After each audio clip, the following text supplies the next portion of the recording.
Hello there, welcome to Snooker Pro Tips. I've received now a few personal messages regarding practice setups, practice routines, and all of the above. Now, the one thing you need with a practice routine is some form of construction. I don't know how long some of you play for, or regarding time-wise, or how many times a week. But if it is you're practicing solo, what you're looking for is something constructive each time you practice.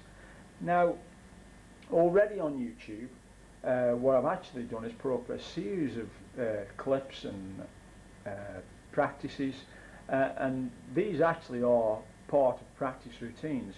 So I'm just going to go through them with you and explain to you the best way to go about it, so you can actually get something out of your game. There are no magic routines, it's all hard work. And like I say, some of the practices I have put on YouTube, they're all part of the practices that I do myself. So there are others, which I will do again at a later date, but not for the moment. And what I'm also going to do is put this clip on private, because I don't want to see, or anybody else to see, what I'm actually doing, because they will just pinch it, basically.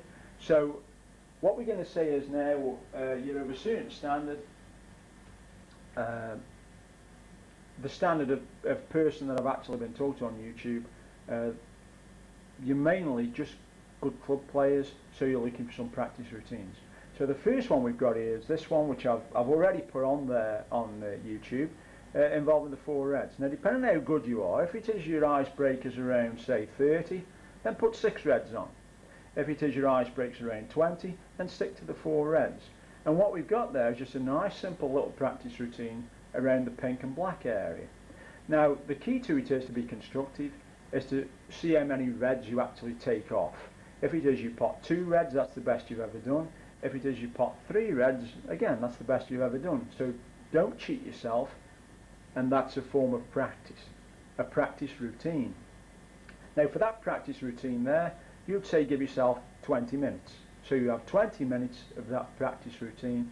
If it is you've got an alarm on your mobile phone, or a stopwatch time, or wherever it is on your mobile phone, set it to 20 minutes, put it at the side of the table there, and then just practice that. That is 20 minutes worth of good solid practice. Now, if it is the 4 reds, like we've said, is all you start with, if it is you actually do the 4 reds, and you do it on a regular basis, then you give yourself what I call a star prize, and the star prize is quite simple. You pop another red on.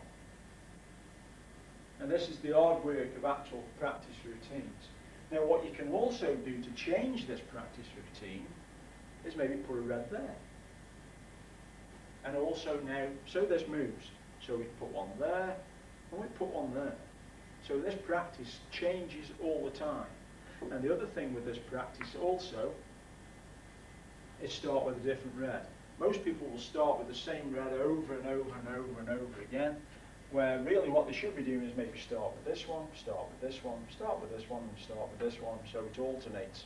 And so what you've actually got there is 20 minutes of good solid practice. Another practice which I've shown on YouTube is the colours. So now we have the colours routine, I've got the colours on the spots there, and the same applies to this as applies to the reds. It's a 20-minute routine, and you go through the colours. And if it is you get to the blue, and the blue is the best you've ever done, that's it. There is no more. This is the hard work of actually practicing and playing snooker.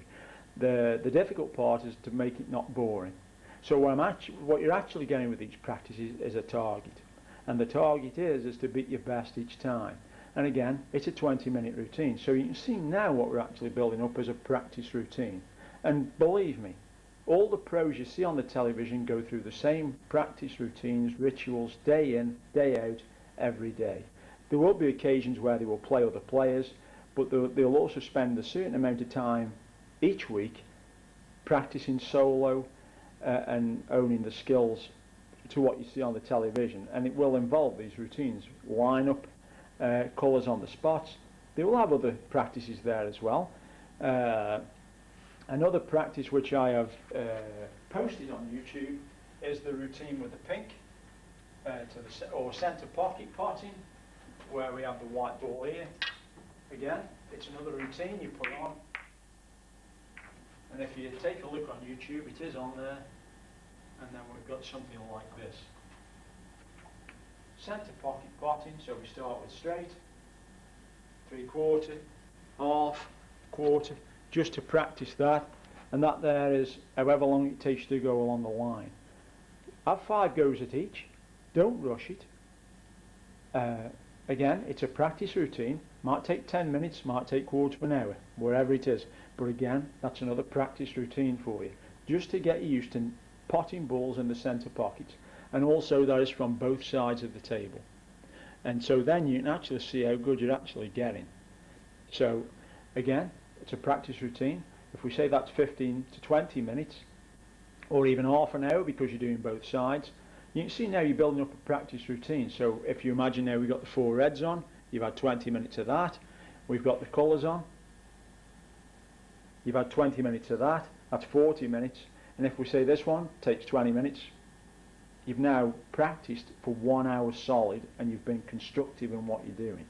If it is now in the meantime there are certain shots that you struggle with, whether it's top, stun, screw, again, get the balls on and practice that. So if it's a stun shot you're struggling with, and we say we put it in this area, so if you're struggling with that type of shot there, potting the black into the corner pocket there as a stun shot, you give yourself 5 goes from this side, 5 goes from the other side, and if it is you struggle with the screw shot, then you play the screw shot and do the same again. This again, 5-10 minutes, and what you will find is now what you've actually done is built up your own little practice routine, and you go through it. What I guarantee you is that you will improve. There is no danger that you won't improve. You will, because you become comfortable with the shots and the practice routines and everything's about it. And then once it is you go to a game, these shots pop up again. They'll always be there. Nothing changes. Snooker is a game of repetition, and these shots will appear. So that basically is a nice solid practice routine where you take up an hour and a half of your time of good solid solo practice routine. So then if it is you've done that, you then your playing partner comes in, you then play for whatever amount of time, you've had a constructed day and you've played for quite some time, and that basically is practice routines. Like I've said, I will put this on private because I don't want other people seeing how it's done. So if it is you've enjoyed this clip and it makes some sense and you get something out of it, please let me know how you get on. Let me know if you had any improvement or you find it difficult to do. It is going to be difficult to do. There's nothing easy in snooker. Everything is difficult. There's no quick fixes. And this has been Snooker Pro Tips. Thank you for listening. Thank you for watching. I hope you get something out of it. Again, there's no easy practice routines. It's all hard work. This is what all the pros do day in, day out. So thank you for listening. Thank you for watching Snooker Pro Tips.